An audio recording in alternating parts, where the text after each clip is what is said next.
This video comes with a disclaimer. You might hate it.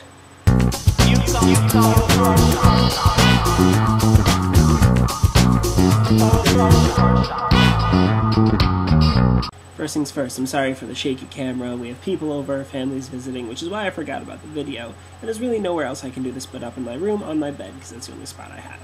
So without further ado, the rest of the video. So for my video today, I'm going to try something a little different. It's not really the same format I've had. I'm not really sure if it'll work, but you know, what the heck, I'll try it. However, in order for this idea to work, I need all of you to help me out. So I'm reading this book by Orson Scott Card, and it's called How to Write Science Fiction and Fantasy. It's full of great wit and tons of wonderful advice from a master in the field. It has a little more sci-fi advice and fantasy advice, and I personally have a more fantasy bent, but it's still a great read. And my favorite chapter so far has been the chapter on world creation, like how to make the rules and everything that go into making the world in which your story will take place. In the chapter, Card talks about a certain activity he does when he talks at schools about this subject. In the activity, which I believe he calls 100 Ideas an Hour, he asks for limitations and ideas from his audience or students, and they create a world.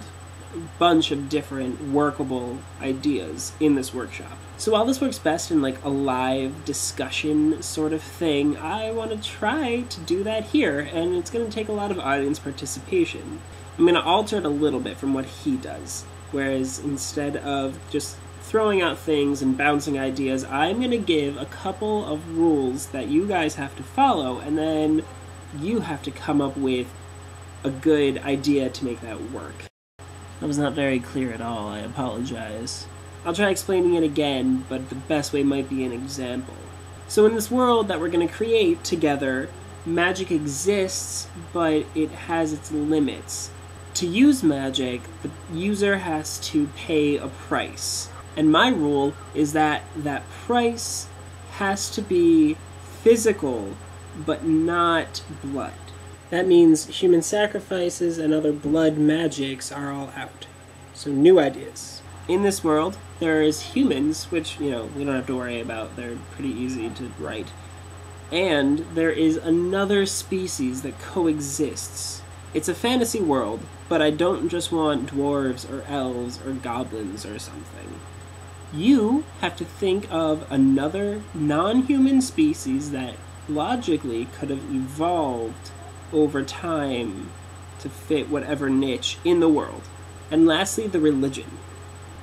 This world's religion only has one god, but it's not just a ripoff of the Abrahamic God.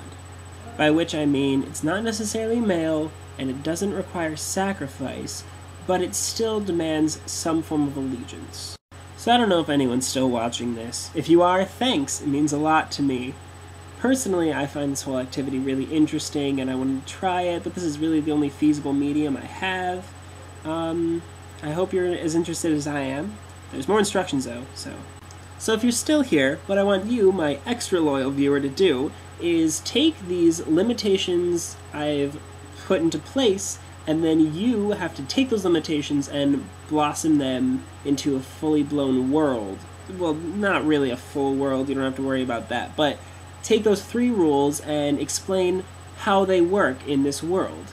Comments down here about all this, if you're interested in doing it.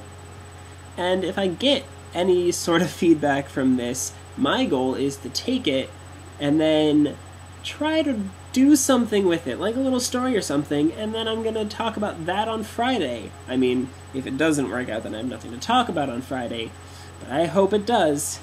So yeah, here's my little experimental video. I hope, you know, this works. If not, I promise I will never try anything like it again. I'll see y'all Friday.